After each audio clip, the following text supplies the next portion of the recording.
కొన్న వెంటనే కష్టం వచ్చి పడిందంటే దానర్థం అదృష్టం మనల్ని పరీక్షిస్తున్నట్టే కదా! అన్ని కార్స్ టెస్ట్ డ్రైవ్ చేసి ఫైనల్‌గా ఈ రెడ్ కలర్ కారైతే సెలెక్ట్ చేసుకున్నాము. కానీ ఇంటికి తీసుకొచ్చిన వెంటనే అది స్టార్ట్ అవ్వలేదు. అసలు అర్థం కాలేదు ఇష్యూ ఏంటి అని చెప్పి. ఆ షాప్‌లో ఉన్నంత సేపు బాగా ఆడుకున్నాము. అన్నీ టెస్ట్ చేసాము. ఓకే. వెల్ అండ్ గుడ్ అనుకోని ఇంటికి తీసుకొచ్చాము. కానీ ఇంటికొచ్చాక అది స్టార్ట్ అవ్వలేదు. ఇక చేసేదేమీ లేక మార్నింగ్ వాళ్ళకి కాల్ చేస్తే వాళ్ళు ఇంటికొచ్చి చెక్ చేశారు. వాళ్ళకి కూడా ఇష్యూ ఏంటో అర్థం కాలేదు. ఇది మొత్తం ఓపెన్ చేసి చెక్ చేయాలి. చాలా టైం పట్టేస్తుంది. సో, మీరు వేరే వెహికల్‌ని ఎక్స్‌చేంజ్ చేసుకోండి అన్నారు. సరే ఇంకా హడావిడిగా షాప్‌కెళ్ళాము. అక్కడికి వెళ్ళాక రెడ్ కలర్ కారైతే ఇంకొకటి లేదంట. ఓన్లీ బ్లూ అండ్ బ్లాకే ఉంది అన్నారు. చాలా డిసప్పాయింట్ అయ్యాము. ఎందుకంటే మాకు రెడ్డే కావాలి అనుకున్నాం. మా తమ్ముడిది అండ్ మా డ్యాడీది రెడ్ కలర్ వెహికల్స్. సో, వాళ్ళకి మ్యాచ్ అయ్యేలా ఉండాలి అని చెప్పి పాపది కూడా రెడ్డే తీసుకున్నాము.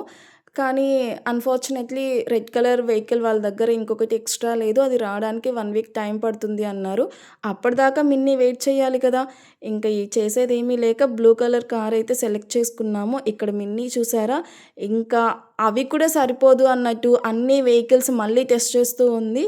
ఇక్కడ అశోక్‌కి భయమేస్తూ ఉంది. ఎక్కడ నచ్చితే ఇంకొకటి కూడా కొనిపిస్తుందో అని చెప్పి ఇంకా అన్నీ టెస్ట్ చేసి ఈ వెహికల్‌ని కూడా మొత్తం టెస్ట్ చేసి ఇంకా ఇంటికి తీసుకొచ్చాము.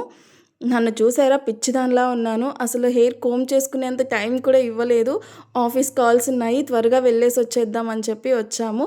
ఫైనల్లీ ఈ కార్‌నైతే తీసుకున్నాం. ఇంక రేపటి నుంచి మిన్నీ ఇందులో ఎలా ఆడుతుందో చూడండి.